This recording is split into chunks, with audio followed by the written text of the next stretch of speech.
Within this video synopsis, I, Jerome Benthal, will address Chapter 4, Connecting Through Verbal Communication, Chapter 5, Connecting Nonverbal Communication, and Chapter 6, Connecting Listening and Thinking in the Communication Process itself.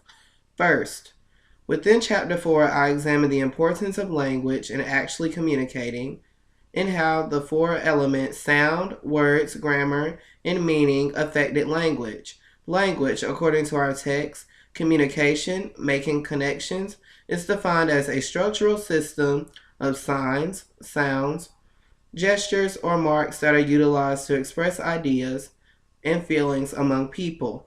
For example, my mother always tells me, "It is not what you say, but how you say it."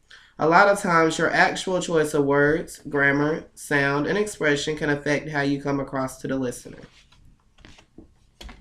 Overall, language is the way we create and share meaningful information with others. It has the power to influence our perception of others. It also allows us to effectively communicate with others. Finally, it produces our emotion, which in turn affects our relationships either negatively or positively. Next, within Chapter 4, it reflected how language can create barriers to achieving effective communication and also focus on the effects of technology on language usage. For example, communicating with someone who speaks Spanish primarily and you speak English as yours would definitely create a huge language barrier if neither of you spoke each other's language secondarily. Finally, technology has impacted language vastly with the addition of many new words and increased social media such as Snapchat, Instagram, Twitter, and Facebook. Therefore, we are now able to communicate a lot faster, vividly, and accurately, yielding the optimal communication. Second, within Chapter 5, it addresses different means of nonverbal communication and how it is actually interpreted. For example, some of the types of nonverbal communication are 1. Facial expressions, 2. Body movements, 3. Eye behavior, 4. Silence, 5. Touch, 6. Physical gestures, and 7. Environment. To exemplify, sometimes when we are talking to someone, we may not be aware of our body gestures such as shoulder shrugging or facial frowning, which may portray negative connotations to the listener. Therefore, based on our communication textbook, when speaking to avoid misinterpretations, we must be observant of and be sensitive to the nonverbal messages to the listener receives. Because, believe it or not, nonverbal communication is actually more believable than verbal communication.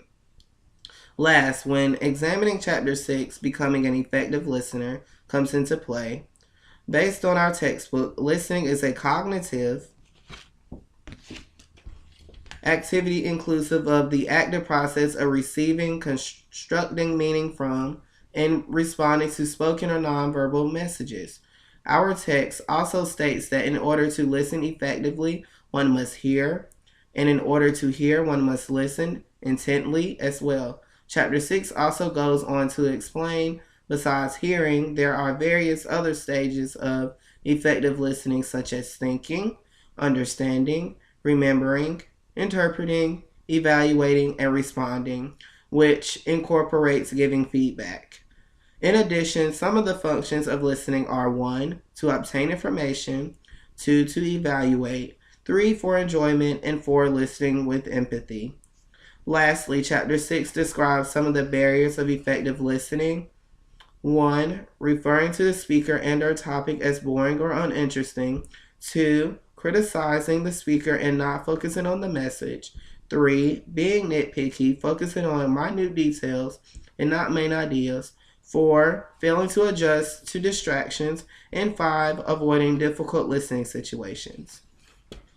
Finally, to become an overall competent, effective listener, according to the National Communication Association, you must demonstrate knowledge and understanding of the listening process, the ability to utilize effective and appropriate listening skills, and last but most importantly, the ability to identify and manage various barriers to listening.